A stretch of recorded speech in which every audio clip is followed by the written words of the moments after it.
What is up? It is Paristtmpped, Paris T-T-M-P-P-E-D, T-T-M-P-P-E-D. And we are inside of my RV. Every time I say that in a sentence, it does feel like I'm in a dream. I even had a really weird dream last night that like a cruise ship crashed into my auditorium from my high school, and like this rich woman came out and was like, "No one came to my birthday party. Who wants free drinks and food?" And she invited all the adults. And you know, me being, I knew I was an adult, and I knew I was an adult.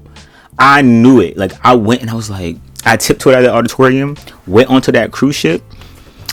I don't know why I didn't even drink. Like I was so afraid of getting lost on the ship that I ended up leaving. But I think that was a life lesson to just go and just live. Please. So today's video is going to be about living alone, because I'm doing that right the fuck now. I used to live alone. I lived alone at 18. I lived alone during COVID. I lived alone a few times in my life. And if y'all want those kind of conversations and those discussions, comment down below. I can give y'all more info on just my experience. I do have my handy dandy notebook. Someone asked me if that's like a what's that show called? Blue's Clues reference. Yes, it is, and I'm glad you caught that. So living alone when you're black, trans, and in an RV. Now that's to me like a fucking cherry on top, because I'm not gonna lie, you know, I go on social media, I do see black people, I do see LGBT plus individuals, but I feel like it's really hard to find me in those videos at all, because you know I feel like not a lot of me are doing it, because you know a lot of us are still trying to get on our feet and find stability within ourselves, find healthcare, find our medication. There's a lot of things that we're looking for. So I did just move into this RV dead ass like 3 days ago. The first night was horrible. I barely slept. The mattress is literally this fucking thin. As soon as I laid down, I felt the wood underneath my back. I said, "Oh!" So it was definitely an adjustment. I will be upgrading the whole bed material this week, so stay tuned for that. So what is it like straight up living here? I'm not even going to use the book yet. Honestly, it's a dream. I mean, if you get an RV that's fully functional, which I did in the past, I did get an RV that was busted the fuck up. I used to live in one a few years back. Only the electricity worked, so I wasn't able to take no showers in there. I wasn't able to really plug in a lot of stuff. I wasn't able to do much music in there because the space was so fucking small. There was mold growing in the bathroom. There were so many things about that damn living situation that I had to normalize and just decompress and alchemize deep into the pits of my soul. So for me to kind of go from that, and then I bought one. I was trying to renovate it with a friend, and there was so much water damage. I remember picking up the bed, and I was like, fuck no. Like I don't do gross shit like that. Like there was just so much wet mold. I was like, you know what? Scrap the project. We're done. Wrap it up. That shit looked like a decaying tooth. I said, I'm good. I'm no dentist. We're not doing a root canal on this bitch. I'm good. So I ended up, you know, having to honestly resell it and just call that a day, unfortunately. So for me to kind of go from that lifestyle to kind of now coming into a fully functioning home, only thing that's wrong with it is that it wasn't mine yet. Literally, there's lights, electricity, there's heat, of course, for the propane tanks. I can use the bathroom, I can take a shower, the water works. You know, you can't beat that. This is literally like a little ass home. I want to renovate it. I want to turn it into my little artist studio. I plan on turning that room in there. It's like a little small little bunk area into my studio. I might take up this couch just to make more space for it to feel more homey rather than a little bit more boxed in. I already have a lot of my studio equipment out, like my little mic stand. I have my speakers on the table. I plan on making this where I kind of edit, do my music, and just take it from there and see what I can do with the minimal space I have. Not to mention, moving in here, it was raining OD, and for the rain, it handled it so well. You know, it barely shook. I leveled it with literally just my imagination, because I didn't buy a level in time. So I just put some bricks underneath this bitch, and it's been holding out pretty well. It is, I'm guessing, leaning more this way, because when I like stepped on this side, I was trying to like let the water run in the bathroom to just get that funky ass sewer smell out of the just the pipes, and I ended up letting it overfill, trying to do Michael Jackson on TikTok. Don't ask. And I stepped and I can hear it splash into the ground, and I was like, oh, found a sweet spot, you know. But it's literally like a little ass home, and I feel incredibly grateful. I cried the first day just being in here, because y'all don't understand the life I've been through, which I will finally be opening up about, you know, because of the lifestyle I was living, because of I had so much support, but because of the parts I didn't have support in, and because the support wasn't always sustainable, and because a lot of people didn't know where I was going in life, you know, I just felt like I was crashing down. I was becoming greatly depressed. I was doing what everybody else was doing. I was getting prepared to get a full-on apartment, like I dead ass, and no cap, they were trying to rush me to get that apartment. I was like, I cannot rush. Y'all gotta wait till my next paycheck. Damn. And because I didn't want to wait, it fell through. And I'm learning that God works in mysterious ways, because it fell through, I no longer made it my priority, and I reconsidered this RV living. So being here has done nothing but bless me and teach me again of the possibilities outside of the human mind, and realizing that sometimes not what you expect, and don't do what everybody else is doing. Do what you want to do. Something that I tend to often forget, and I forget that I'm grown. You know, my dream last night made me realize that. Wait a damn minute. I'm in an auditorium full of these youngins. I'm a grown ass man. Let me go get me a free fucking drink from a cruise ship. Like, what are we doing? You know, I tend to forget that I'm no longer where I was, where I have to follow the narrative, and I can just write my own, and someone might follow that. You know, shit. You never know what happens when you give yourself a chance. Now, I don't think it's lonely. I did live alone for 3 years, from the age 18 to I think 21. I lived by myself. That was a lonely experience, because I grew up in a home where, you know, I had hella aunts, hella uncles. You know, my grandma had 15 kids. Do that math. I had so much family, and to go from that to kind of just being isolated, where nobody was visiting me, nobody knew if I was alive or dead. You know, we had COVID going on, so I didn't know what was going on in the world, and I didn't feel cared about. That was such a dark period, and it was so hard for me to be myself, to go on camera and show that I'm vulnerable. I don't know who I am. So to kind of go from that to knowing who I am and being able to bring it into this space, I feel like I'm just ready. You know, I feel like if this would have happened any sooner, I think that this is just perfect timing. It wasn't supposed to, because I'm mentally ready. I know what I want to do, and any obstacle I'm ready to handle head on. When I first came, it was super rainy. I'm still healing from having some swollen lymph nodes from the sickness I had 2 weeks ago. And I came here, I was laying down, I had a heating pad on my neck, and I just told myself, you got to get up. You got to get up. You're cold. You want to eat. You want to turn on the water. You want to do stuff. Get the fuck up. You have all the supplies. You got everything you need. Get the fuck up. And that just voice in my head, I resurrected from the fucking grave. I went outside. I plugged up the water. I plugged up the electricity. I will be posting those videos on my YouTube channel as well. So just keep a lookout for daily updates on this whole progression period. But this whole thing has been a test. Can you fight for yourself? Because there's been many times when I was doing stuff I didn't want to do with that same feeling. I was sick, doing shit, going to work, sick as hell. I was doing so much without the energy. And I'm like, can I do this for myself? And now I'm here in the warmth. I am so grateful. My phone is charging. My computer is charging. You know, I can play my music on my speakers. I literally feel like I've been given luxury. I've been given a space to do whatever the fuck I want with no opinions. You know, and that is to me a new life I've never lived in my entire experience. And I was living it, but it was this illusion that I had to follow, because, you know, people would judge me. People would tell me what I should be doing. You shouldn't do that. When I did that, that happened. Nobody could tell me what the fuck to do with this. Because like I said, there's not a lot of black trans people doing this experience. The ones that are doing it are loving their life, and they're accepting the battles that come with it. There are black women with their kids doing this shit. I'm realizing I can do this shit. We are allowed to fight for our independence however it comes, and be patient with the process however it is. Why did I move in? Now, that's a whole different kind of conversation. So I'm still currently moving out of my old space. For a while now, I've been living with roommates, living with people, crashing at houses, doing a lot of shebanging to just survive, because everyone's asking, what are you going to do? What are you going to do? What are you going to do? Who are you going to be? Are you going to go back to school? Because I did get my bachelor's degree in psychology. So people are like, are you going to go back to school? Are you going to become a therapist? And I'm like, I'm an artist. What the fuck? I'm an artist. You know what I'm saying? I'm an artist. I got a whole YouTube channel. You know, I'm me. I know who I want to be. I want to travel the world. I want to do this. I sound crazy. Everyone's like, yeah, you want to do that. But it's going to take a while for that to happen. And I knew that. And to me, the crashing at people's cribs, the living with roommates and paying for rooms and joining in on a space and going, we're all going to pay this half. To me, that was sustainable for that time.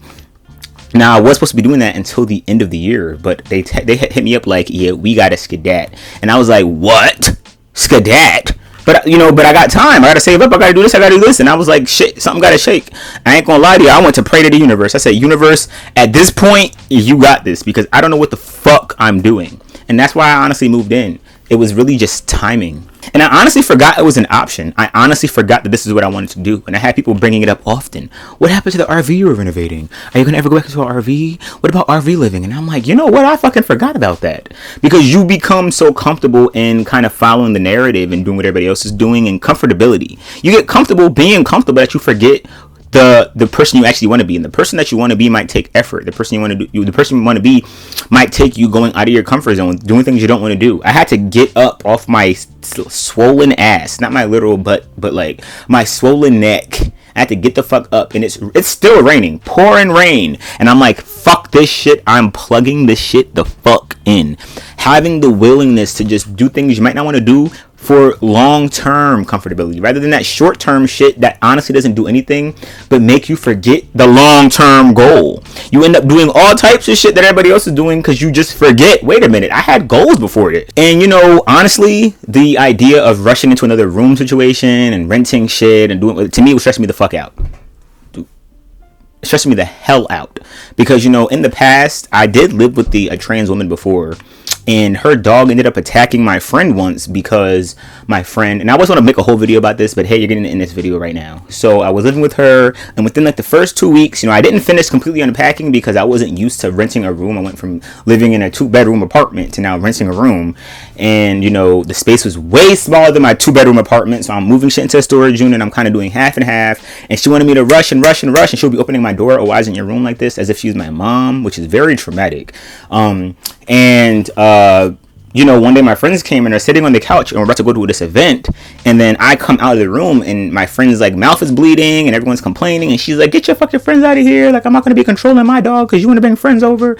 I'm like, I told you my friends were coming. We're literally just leaving. They're not even going to be staying the night. Like, I don't understand why the hell your dog is attacking them, why you didn't keep them in their room just for the 30 minutes I was getting ready to leave. They just got here.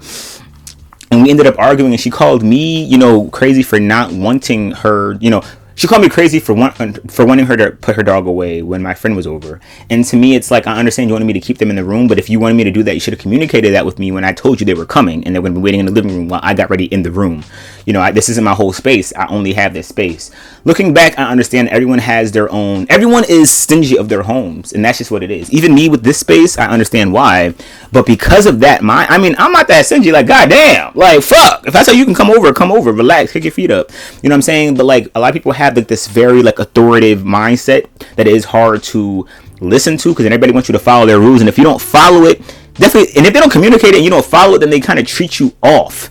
And I feel like that's been happening to me a lot of times where, I end up having roommates that end up treating me like something is wrong rather than just communicating with me. And I'm a firm believer in being somewhere where that feels like home. I want to laugh. I want to come home and it's be my space of decompression, not somewhere where I have to be quiet, watch if I'm singing too loud and not being, I haven't really been making a lot of music because, when you live with people, you have to be on their time. So, I couldn't have my midnight, sessions, and that's okay, understandable. But, I couldn't even walk too loud. I couldn't close the door too loud. I'm like, at this point, let me not even breathe. But it's understandable. Like, I do get it. I do feel like, when I look at it from their point of view, it's completely understandable because we're all living a different version of life. If I'm over here making music and someone's making noise, it then affects me in my living. And if this is my space and you're making loud noises in my space that I'm allowing you to be in, or that we agree that we're staying together, I can understand why there's like this, this imbalance, in the whole situation. So I definitely get it, but because of that whole thing, it definitely was traumatic. You know what I'm saying? Fuck no. So having that freedom and having that ability to be more creative is something that I haven't had in a while. So that is why I decided to move into an RV. A lot of people told me I wouldn't be independent. I remember this one woman, I'm not even gonna say who the fuck she is. She had this she gave me this speech as if, I think she thought she was gonna change my life by talking in metaphors, and she's like, if you can help a bird out, but then after a while, the bird's going to starve and die. Because, some birds just never learn and some birds never gain independence. I said, are we talking about birds? I had a lot of people talking to me as if I would never figure it out. But the thing was that I knew what I wanted to do, is just everything was happening backwards. And I had made decisions as a teenager. And it sucks that, teenagers are forced to kind of make that decision. What do you want to do with your future? Because I just made it up. I'm like, what the fuck gonna give me the money? I'm an artist, but what the fuck gonna give me the money? You know what I'm saying? And I didn't know that being an artist was the possibility. I should have went to school for music. You know, I don't know why I did. A part of me is also grateful I didn't, because I do think if it became a competitive thing for me, I would have progressed, but in a different way. I probably wouldn't have been as expressive. I would have probably been a little bit more by the book. But, you know, having those speeches and thinking that I'd never be independent, I'm like, fuck. So, fuck it. I did it. I'm moving his RV. I'm like, you know what? Fuck renting by people. I'm tired of everybody telling me what I should and shouldn't do. I'm going to just do it. You know, it's all about taking a leap of faith and being okay with going against the grain. That's really what this was. Taking a leap of faith and realizing this isn't going to be the ideal. People are not going to understand what the fuck I'm doing, and that's okay. And I'm not going to lie, I've been getting tremendous support by y'all, tremendous support by my peoples, my support system. People that I didn't even know were supporting me from a distance, just haranguing me and telling me, I'm glad you're giving yourself another chance. Because people watched as I try, but something will literally always pull me back down. And I'm like, what is this? But it was not me giving up, but it was me giving in to the test, instead of not realizing that everything's going to have a moment, everything's going to take time, everything's going to take your energy, but you got to be willing to know where you want to put your energy into. Now, my goal with this channel is showing you the truth of this lifestyle, showing you my ins and outs, my days and lives, how I choose to progress, my travel. I want this channel to kind of become just my journal of going through this life as an independent artist, as a black trans creative that took a chance on life. You know, that's why I'm very excited to just show this with you and show you that it's okay to give yourself a shot. It's okay to say no to the ideal. It's okay to wait and see what would happen if you took the other path. You know what I'm saying? And I have to make sure I keep reiterating my support system. The people who've been there, little puzzle pieces and chess pieces throughout this game, you know who you are. The ones that literally took me in moments when I had nobody. The ones that kept talking in my ear, even if they didn't believe in me. The ones that just said, fuck it, I'm going to just see it through. The ones that just supported from a distance. The ones that gave me beautiful words of wisdom. Y'all are the reason I'm here. My whole YouTube channel, y'all are the reason I'm here. I kept trying. I didn't give in because I knew that there were people out there that believed in the version of myself that I know I could be. Like, thank you, all of you, literally, and I'll never forget.